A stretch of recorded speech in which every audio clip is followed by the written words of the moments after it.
মাননীয়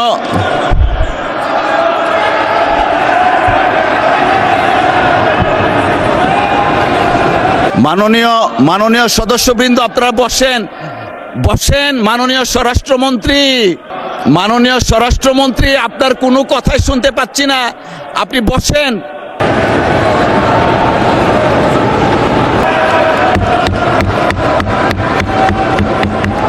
আমার জানা নাই স্বরাষ্ট্রমন্ত্রী পরবর্তী পর্যায়ে একটি আনডিসাইডেড ম্যাটারকে, বিতর্কিত বিষয়কে এখানে পার্লামেন্টে এরকম বক্তব্য রাখা কোনো একটি দলকে করে, এটাই বোধহয় বাংলাদেশের পার্লামেন্টের ইতিহাসে এই প্রথম বলেই আমি মনে করি।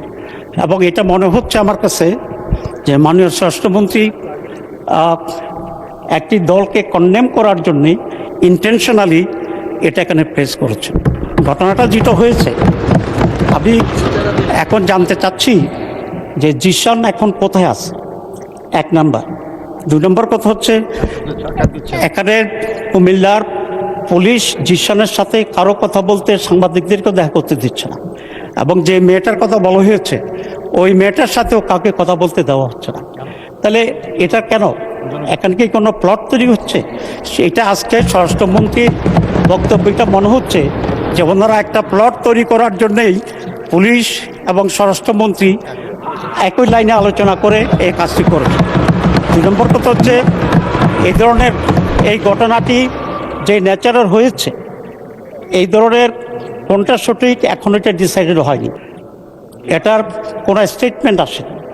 দুই নম্বর কথা হচ্ছে, এই ধরনের ঘটনা যেগুলো সত্য, প্রতিদিনই নানা ঘটনা ঘটছে, কিন্তু পার্লামেন্টের মধ্যে এইটাই আসছে। মাননীয় উপনেতা, আপনাকে অসংখ্য ধন্যবাদ।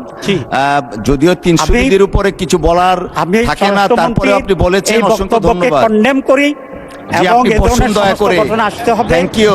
এবং এটা কোনো প্রমাণিত হয়নি, তার ছবি আমাদের কাছে আছে। ইসলামী ছাত্র শিবির মাননীয় সদস্য আর বোধহয় দলকে এইভাবে পার্লামেন্টে দায়ী করবে, বানোয়াট কথা বলবে এবং ষড়যন্ত্র করবে, এটা তো এখন পার্লামেন্টে মেনে নেওয়া যায় না। আমি মনে করি স্বরাষ্ট্রমন্ত্রী এটা উইথড্র করা উচিত, অথবা আপনি এটাকে এক্সপান্ড করা উচিত, কারণ এছাড়া ছবি আমাদের কাছে আছে। মাননীয় সদস্য, আপনি একটু বসেন, আমাকে একটু বলার সুযোগ দেন। জি, না না, এটা দেখতে খারাপ দেখা যায়, আপনি একটু বসুন প্লিজ, টেক ইউর সিট, বসেন আপনি। আমরা সিস্টেমটা রাখি। মাননীয় সদস্য, আপনিও বসেন।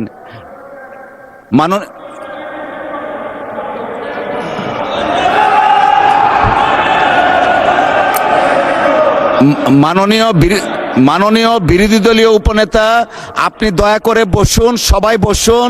এইদিকে যারা আছেন আপনারাও বসুন, আপনারা বসুন বসুন বসুন।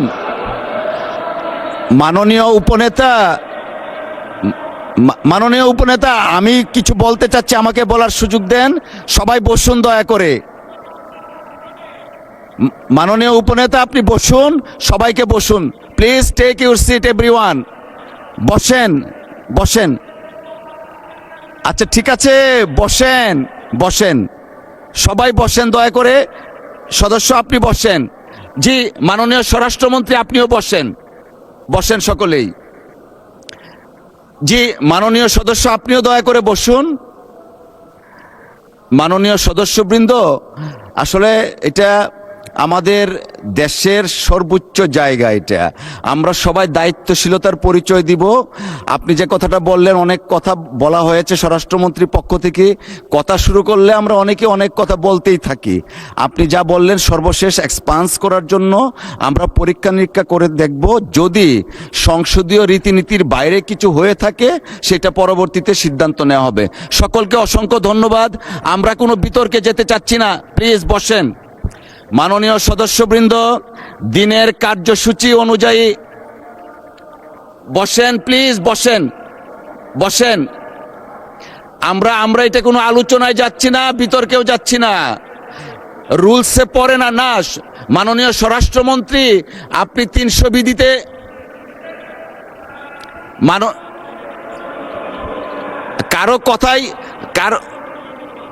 কারো কথাই শোনা যাচ্ছে না, আপনারা বসেন। একটু পরে বসবেন, একটু পরে আপনি বসেন। 300 বিধিতে বক্তব্য দেওয়ার পর এই ব্যাপারে কোনো কোশ্চেন করা যায় না। আমাকে শেষ করতে দেন। যেহেতু বিরোধী দলের নেতা নেই, উপনেতা হিসাবে উনি দাঁড়িয়েছেন, প্রিভিলেজটা আমরা দিয়েছি। উনি যে বক্তব্য রেখেছেন সেটার প্রেক্ষিতে আমি রুলিং দিয়েছি যে যদি মাননীয় স্বরাষ্ট্রমন্ত্রীর কোনো বক্তব্যে অসংসদীয় কিছু থাকে পরীক্ষা নিরীক্ষার পর সিদ্ধান্ত দেওয়া হবে।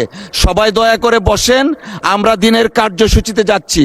মাননীয় সদস্যবৃন্দ, কার্যসূচি অনুযায়ী এখন 2025 এটা পরে 2025-26 অর্থ বৎসরের সম্পূরক বাজেট সম্পর্কে সাধারণ আলোচনা অনুষ্ঠান হবে। না রেকর্ডে যায়নি, আমি তো বলেছি। আপনি বসেন মাননীয় মন্ত্রী, বসেন, সকলেই বসেন।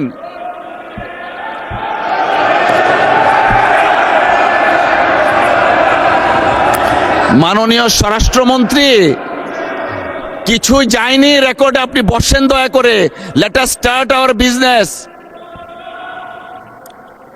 আপনারা বসেন।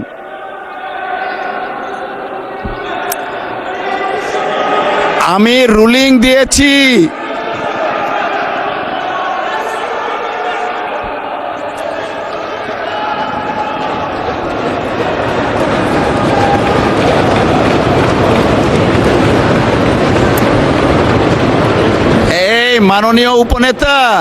মাননীয় উপনেতা, দেখেন আপনি যে বিষয়টা অ্যাড্রেস করেছেন, আমি হামলি রিকোয়েস্ট করছি আপনাকে। আমি বলেছি যদি কোনো অসংসদীয় ভাষা থাকে, রীতিনীতির বাইরে থাকে, আমরা পরীক্ষা নিরীক্ষা করে সিদ্ধান্ত দিব। এখন আমরা দিনের কার্যসূচিতে যাচ্ছি, কাউকে কোনো কিছু দিচ্ছি না। বসেন।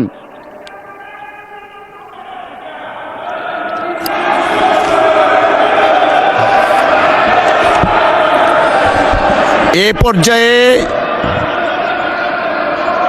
ত্রয়োদশ, বসেন দয়া করে। আমি দেইনি, উনাকে ফ্লোর দেইনি।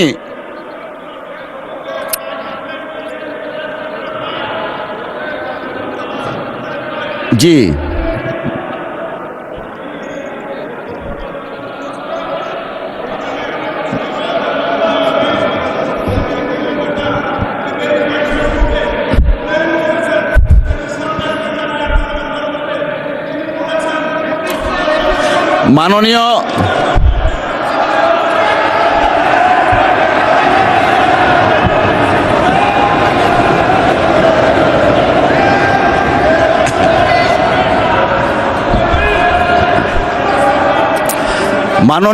মাননীয় সদস্যবৃন্দ, আপনারা বসেন।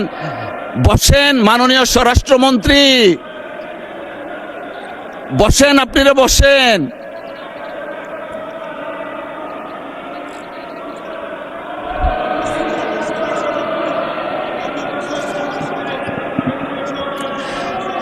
মাননীয় স্বরাষ্ট্রমন্ত্রী, আপনার কোনো কথাই শুনতে পাচ্ছি না, আপনি বসেন।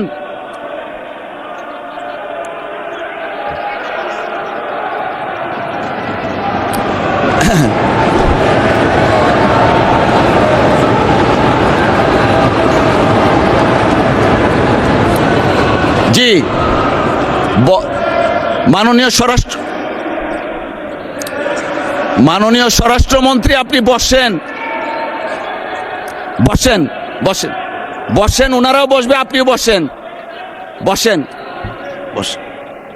কিছুই রেকর্ডে কিছু নাই, আপনারা বসেন। Let us start our business. ওনাকে দেয়া হয়নি। মাননীয় বিরোধী দলের নেতা, উপনেতা, আপনি বসেন।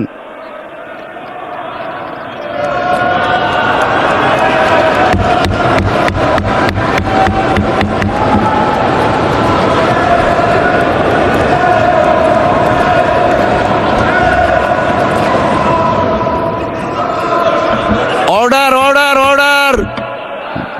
আমরা মনে করি এরকম একজন সালাউদ্দিন আপনারা প্রতিষ্ঠিত করেন, সৃষ্টি করেন, তারপরে যদি আপনারা সমালোচনা করেন আমরা মেনে নিব। আমাদের বিরোধী দলীয় নেতারা এই সংসদে আমাদের একজন গুরুত্বপূর্ণ আমাদের সংসদ সদস্য মাননীয় স্বরাষ্ট্রমন্ত্রীকে এই সংসদ বিগত সেশনে এবং আজকে এই সেশনের বাজেট অধিবেশনের 2 দিন থেকে আমাদের কাছে মনে হচ্ছে যে আমাদের এই ব্যক্তি, এই সংসদ সদস্য যেহেতু প্রধান on behalf of prime minister অনেক সময় এই মহান সংসদে অনেক ভূমিকা রাখেন এবং উনি অনেক গুরুত্বপূর্ণ বিষয়ে আমাদের সরকারি দলের পক্ষ থেকে অনেক সিদ্ধান্ত এই সংসদে উপনীত করেন। এটাই হয়ে গেছে মাননীয় স্পিকার, এটা একটা ওনাদের জন্য মহা যন্ত্রণা। আমি বলতে চাই এই সালাউদ্দিন সাহেবকে নিয়ে আপনারা প্রথম থেকে যেভাবে কুরুচিপূর্ণ বক্তব্য কোনো সময় সংসদে এবং সংসদের বাইরে যেভাবে আপনারা ওনার বিষয়ে যে আলোচনা করে যাচ্ছেন, এটা আমরা মোটেও সুন্দরভাবে দেখতেছি না। আমরা মনে করি এরকম একজন সালাউদ্দিন আপনারা প্রতিষ্ঠিত করেন, সৃষ্টি করেন, তারপরে যদি আপনারা সমালোচনা করেন আমরা মেনে নিব। আপনারা মনে রাখবেন এই সালাউদ্দিন সাহেব আপনার আমার সৃষ্টি নয়, এই সালাউদ্দিন সাহেব বেগম খালেদা জিয়ার সৃষ্টি করা সালাউদ্দিন। মাননীয় সদস্য, আপনাকে অসংখ্য ধন্যবাদ।